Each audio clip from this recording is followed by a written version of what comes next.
You are now listening to What Is It With Us? What is it with us, and the way we always end up circling around each other? Anytime we happen to be inside the same room, we happen to be talking, joking and laughing, and occasionally giggling. When I make a joke, you're the one who gets it, even though you are at the other end of the table, stuck in a completely different conversation. And as the hours progress, we always end up like this here, on the small couch where it's hard for two people to sit without touching at least our feet. And yet we manage, religiously upholding this foot of distance between us. Not even a foot in terms of measurement units, it's more like an actual foot, and then more like the width of a foot rather than its length. But we need that distance for some reason. The 2 or 3 times that we accidentally touched before made both of us jolt and retract into our shells. Ours isn't the kind of friendship that requires touch to show affection, nor are we even really friends. I have your number, you have mine, but neither of us ever calls or texts the other. Our lives just have no overlap outside of dimly lit rooms on Saturday nights. I know enough about you to know that we won't fall in love, and you know enough about me to know that I am not the stable guy who leads you to the altar one day. And yet, we keep circling, a bit like 2 mountain lions who don't quite trust each other, and yet neither of us wants to back down and admit defeat. When we are in the same room, nobody else can really hold our attention for long, and we drift across the room until we inevitably seek each other's presence for some actual talk and engaged conversation. And slowly, we have started changing things, little things in our lives. I got you to actually try out Guinness, and now you're secretly loving the strong taste and the stories that it tells to your tongue, of stormy nights by the coast and warm nights by the fire. And you got me into 1 or 2 authors of books I would have never read, but now enjoy. We encourage each other to do something about what irks us at work, and congratulate one another whenever we make progress, console each other when we don't. It's really something else with you and me, a type of unstable friendship that I have not experienced before, and probably won't again. The rare weekend without you feels a bit empty and void of meaning, and the Saturday with you is still on my mind on Tuesday. And sure enough, this fragile balance isn't going to last, and it's a split choice who of us is going to make the tragic mistake of catching a case of the feelings. I see it in your eyes sometimes, this look of feeling comfortable at first, then being afraid of how comfortable you just got there for a moment. I see it in my own eyes when I stare into a bathroom mirror of whoever's place it is we're at. Cold water in my face, and I haven't even drunk that much, and yet I'm absolutely hammered by the time I get into my car to drive me home. Just me, with an empty passenger seat, with the heater turned up to warm me. And I know the thoughts I'm thinking, of taking you by the hand and walking you down a long, windy beach. Of handing you a towel and we get back to my place, of leading you to the couch and making you watch as I boil water, prep us some tea and cookies.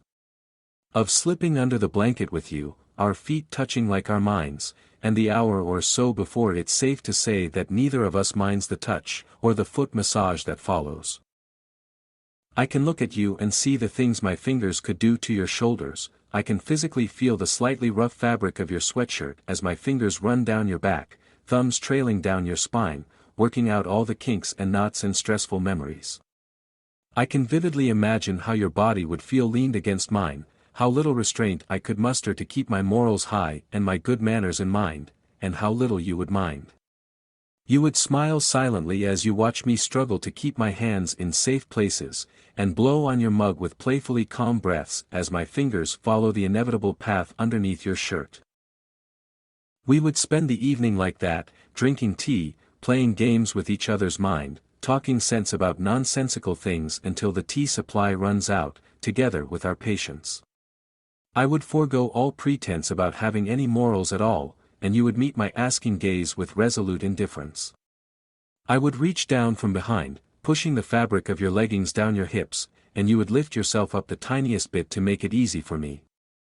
I wouldn't know how to continue, momentarily stunned by the fact you let me do that, and then start teasing your inner thighs as if that had been part of a thoroughly mapped-out plan. I would try a kiss on your cheek, and when you failed to complain your neck would be fair game. I would whisper something into your ear that would be meant to sound sexy, but end up sounding cute and helpless, struggling to catch a clear enough thought. You would giggle under your breath, then reach for my hand still down by your thighs and shove it right where I have not yet dared to touch you.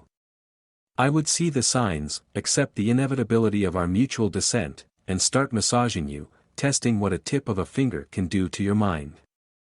My other hand would start caressing your breasts, still clothed in that comfy sweater, and I would feel your lack of bra, and lack of complaint.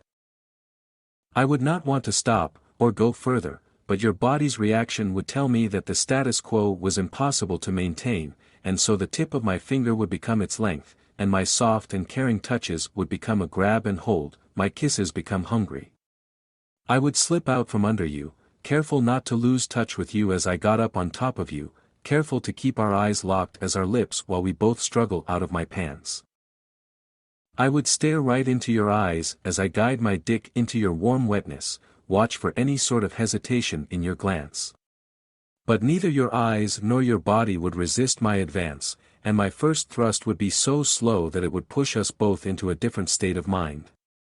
I would lose my ability to think by the time I pull out, and fully work on instincts by the time I push into you again. I would see the signs of your body, understand them somehow, and alter the speed and thrust, the places on your skin that my lips explore. I would caress your body with everything I have to offer, kiss your nipples and your lips, brush a finger through your hair and then hold on to the back of your head to steady my weight against my thrusts. I would quickly lose my ability to take good care of you, and that would be what you need, my raw and unfiltered lust, gliding in and out of you and stretching your body in your patience. You would whisper things at me, and the silence around us would make it feel like yelling, and your moans would sound like an angry roar anytime I dared slow down. Our bodies would be entangled in a mess of arms and legs, and my dick would be twitching inside of you before either of us cared about slowing down or stopping. I would fill you up with my seed, but it would not be the end, the sheer intensity of our lust would keep me going, my dick fading in and out of states of hardness, before getting back to full attention a moment later. I would no longer be worth the trust you placed in me, uncaring of your needs or even mine, and thereby fulfilling them both. I would watch you twist and twitch in my arms, and moan and sigh and finally slow down with my balls emptying another load into your warmth, before collapsing down next to you, my dick slipping out to remain dysfunctional for the rest of the night.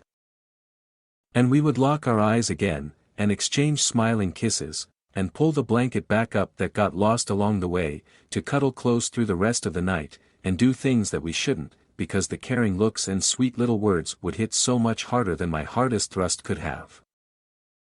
It's probably good that we don't have a beach out here, that storms carry the violence of war without the romance of inner peace, and that you and I are in a stranger's place on an unfamiliar couch.